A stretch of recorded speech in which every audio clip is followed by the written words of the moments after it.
Let's talk about the film that redefined what animated war could be.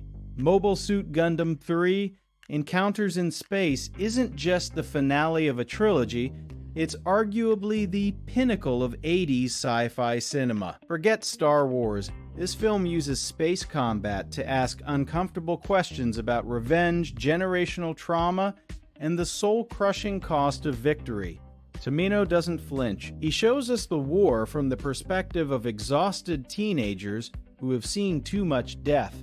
This is not a story about good guys versus bad guys. It's about people trapped in a cycle of violence they can't escape. And the animation? Pure kinetic poetry. The final battle between the Gundam and Zeong is a masterclass in visual storytelling. Every frame burns with desperation. You're right, Jason, but I'd go further. This film is a meditation on the banality of evil, not in flashy speeches, but in the quiet moments. Think about the scene in the colony where civilians hunt down Zeon spies. It's chilling. Tomino makes us complicit. We've been conditioned to root for the Earth Federation, yet here they are committing atrocities. Encounters in Space Forces. To confront that war has no heroes, only survivors. And Amuro's transformation. He starts as a reluctant pilot, but by the end, he's a hardened soldier. But victory feels hollow. His final confrontation with Char is less a triumph and more a tragic resolution of misplaced anger. That ambiguity is what elevates this beyond mere entertainment. Exactly. And let's talk about Char. He's not a villain. He's a mirror to Amuro. Both are products of war, but Char has embraced the darkness. His mask, his dramatic flair, it's a performance, a desperate attempt to impose meaning on chaos. Look at the battle at Abao Akwe. The way Char laughs as he fights, almost unhinged. He's a symbol of old-world aristocracy crashing against a new, brutal order.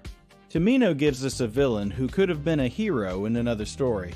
That's why the series endures. It refuses to condemn its characters. Instead, we mourn the people they might have been. And the score by Yuji Ono? That haunting leitmotif for Char perfection? The score is crucial, but let's not overlook the visual symbolism. The film uses light and shadow to depict moral decay. In the climax, the Gundam and Zeong fight in the void of space, their beams illuminating nothing but destruction. It's apocalyptic imagery, and the colony drop? That's not just a plot device. It's a metaphor for how war inevitably turns inward. The Federation's victory is built on the ashes of their own people. Tomino was a cynic, but a hopeful one. He believed in the possibility of change, but only through brutal recognition of our own flaws. This film ends with a ceasefire, but no peace. The war simply pauses, leaving a scarred generation to pick up the pieces. And that's what makes it so relevant today. Look at how media sanitizes war. Gundam refuses to. This film shows the PTSD, the guilt, the way soldiers dehumanize their enemies. Amuro kills Lala, and instead of a triumphant shot, we get a silent scream. That's raw. And the film's pacing? It's relentless. The first half is a slow burn of political maneuvering. Then the second half is pure chaos. Tomino trusts his audience to stay engaged. He doesn't spell everything out. The Newtype philosophy is left ambiguous. Are they psychic or just empathetic? That ambiguity is a strength. We're still debating it decades later.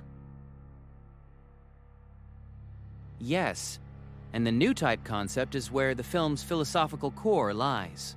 It suggests that true understanding between humans is possible, but only in brief flashes, often too late. Amuro and Char's final psychic connection is a moment of heartbreaking clarity.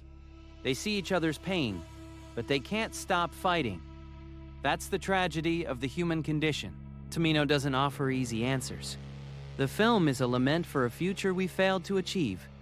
That's why Encounters in Space isn't just a great anime film, it's a great film, period. It transcends its genre and its medium. It's a eulogy for the 20th century's lost dreams. Man, when I think about the cultural impact, it's staggering. This film, along with the trilogy, launched a franchise that's still going, but more importantly, it legitimized anime as a medium for serious storytelling. Before Gundam, mecha shows were mostly toy commercials. After, they could be art. You see its influence in everything from Evangelion to Attack on Titan. That shot of the Gundam's beam saber cutting through enemy lines, it's iconic. And the voice acting, the Japanese cast gave it their all. You feel the exhaustion in Amuro's voice. This isn't a cartoon, it's a war drama that happens to have robots, and that's why I love it. Legacy is a heavy word, but it fits. Encounters in Space is a testament to what happens when a creator is given total freedom. Tomino developed the entire one-year war history, a fully realized sci-fi world, but this film's true legacy is emotional. It makes us feel the weight of history. Every time I watch it, I'm struck by the ending. Amuro and Char drift apart, their battle unresolved. It's not a conclusion, it's an ellipsis. That's life. Wars never truly end. They just morph into new conflicts. This film respects its audience enough to let that ambiguity hang. It challenges us to be better without preaching. All right, folks, that's our take. If this made you want to watch Gundam 3, drop a like and comment your favorite scene. Does Lala's death hit you as hard as it hits me? Subscribe for more deep dives into the films that changed the game. We're covering the entire Gundam UC saga, so hit that bell. And remember, the future isn't written in stone. It's forged in the crucible of our choices. See you in the next video. Jason, thank you. And to our viewers, consider this film not as a product of its time, but as a mirror to our own. The battles may be fought in space, but the wounds are human. Tomino's masterpiece reminds us that peace is not an endpoint, but a continuous effort. Watch it with intention, talk about it with others. That's how art lives on. Until next time, keep looking up at the stars and question what you see. Be well.